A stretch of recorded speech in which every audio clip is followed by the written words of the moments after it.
Boa noite, seja muito bem-vindo. Eu sou Paula Leal, está no ar mais um Oeste Sem Filtro, com transmissão pelo YouTube, TVs, rádios e web rádios parceiras em todo o Brasil. Vamos juntos comentar os principais fatos desta sexta-feira, 14 de fevereiro de 2025. Estão comigo Alexandre Garcia, Carlo Cauti, Adalberto Piotto e Ana Paula Henkel. Confira os destaques da edição de hoje. Pedido online a favor da anistia ultrapassa 170 mil assinaturas. Bolsonaro recebe emissário da OEA e faz denúncia contra Moraes. Comitiva de Janja em Roma torra mais de R$140 mil. Todas essas notícias e muito mais você confere a partir de agora em Oeste Sem Filtro. E a gente começa o programa de hoje com a reportagem de capa da edição 256 da Revista Oeste, assinada por Silvio Navarro. Com o título Em Defesa do Crime, o texto escancara a decadência da segurança pública no Brasil e a gente acompanha um trecho na voz de Daniel Vidal. O discurso da esquerda é batido e bastante conhecido. É preciso cuidar da raiz da criminalidade, que é fruto da pobreza e do racismo. A partir daí, surge a demonização da polícia. Por exemplo, quando o presidente do Supremo exige que os agentes usem câmeras corporais e a romantização do bandido. O atirador nunca é retratado como criminoso e o policial morto nunca vira notícia. Além dos políticos de esquerda, a preocupação com o bem-estar dos bandidos faz parte do cotidiano da imprensa tradicional e, nos últimos anos, contaminou o Supremo Tribunal Federal. Essa postura ideológica resultou em uma série de políticas que favorecem a impunidade, como a progressão de regime, a saidinha, a visita íntima, o fechamento dos hospitais psiquiátricos de custódia e a caracterização da polícia como uma instituição opressora, que deve ser vigiada com câmeras penduradas no pescoço. Tudo isso se torna temática para a criação de mais ONGs e seus financiadores milionários, sejam narcotraficantes, sejam fundações estrangeiras. O argumento é a forma virtuosa de encarar o mundo, adotada por quem desconhece a realidade e sofre as consequências do mundo do crime.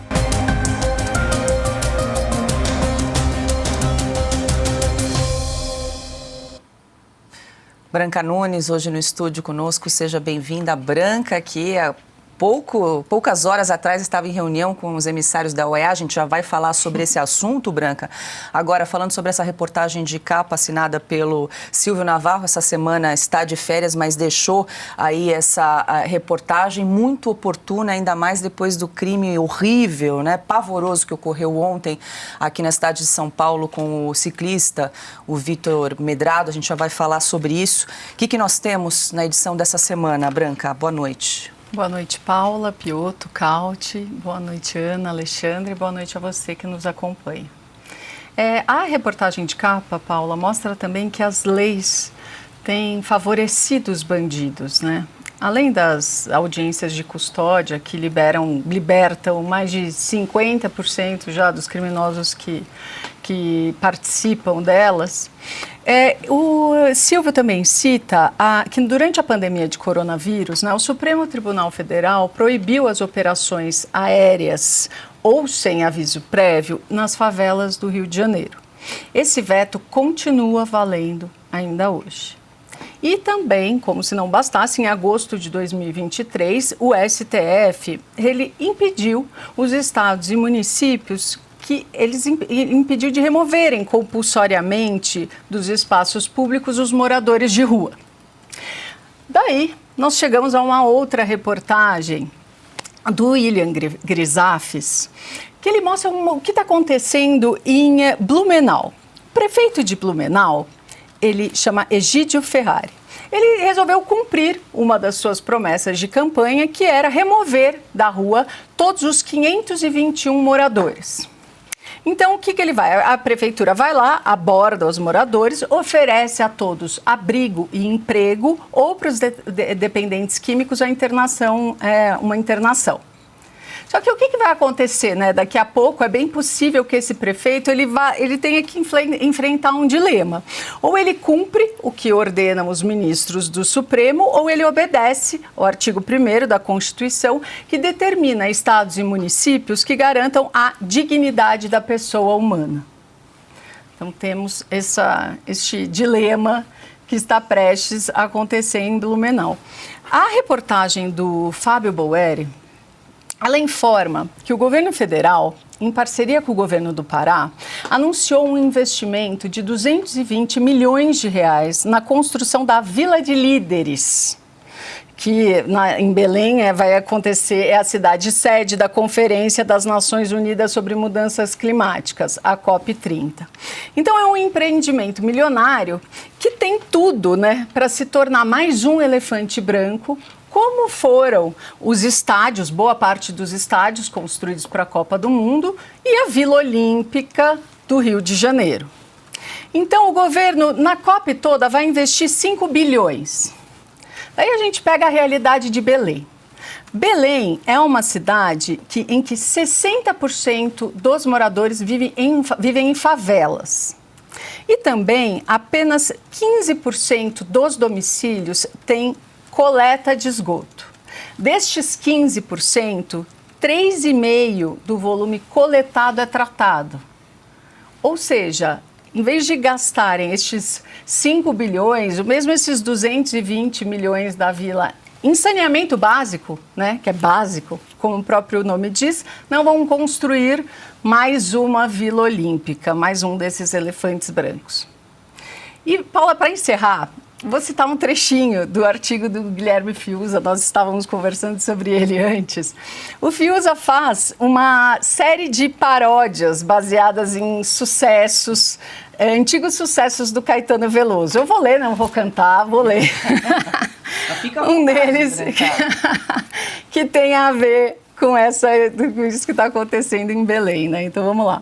Caminhando contra o vento, sem lei e sem regimento, atrás do meu pagamento eu vou. Eu tomo uma Coca-Cola, ela pensar em 10%.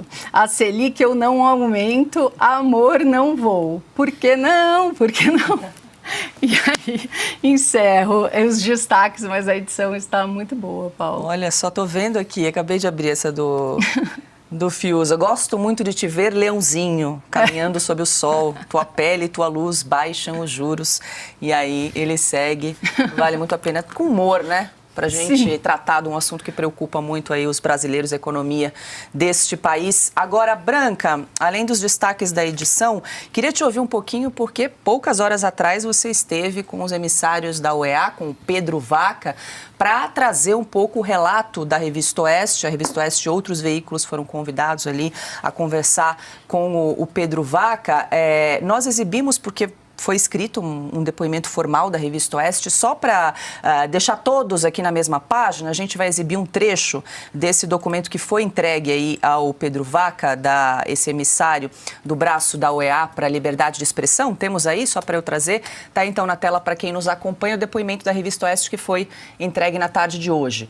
Em janeiro de 2023, a Revista Oeste foi informada pelo YouTube de que seu canal havia sido desmonetizado.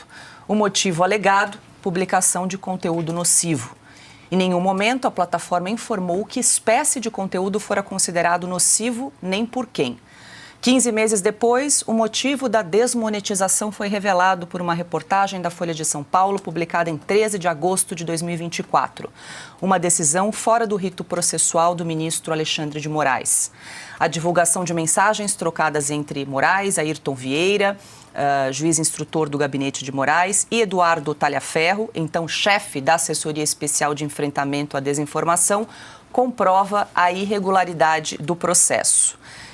E aí, enfim, você explica ali, né, o que aconteceu com a Oeste. As mensagens deixam claro que a desmonetização da revista no YouTube entre janeiro de 2023 e março de 2024 foi baseada na criatividade de um funcionário do Tribunal Superior Eleitoral e não em qualquer violação real das regras da plataforma. Apesar da desmonetização, das constantes ameaças e das acusações infundadas de fake news, continuamos lutando o bom combate. Como mostram as capas da revista, não recuamos 1 milímetro. Como temos repetido, a verdade às vezes desmaia, mas não morre. Nosso compromisso é com os leitores e com os fatos. Esse documento foi entregue, portanto, na tarde de hoje para o Pedro Vaca. Branca, o que você pode trazer? Como é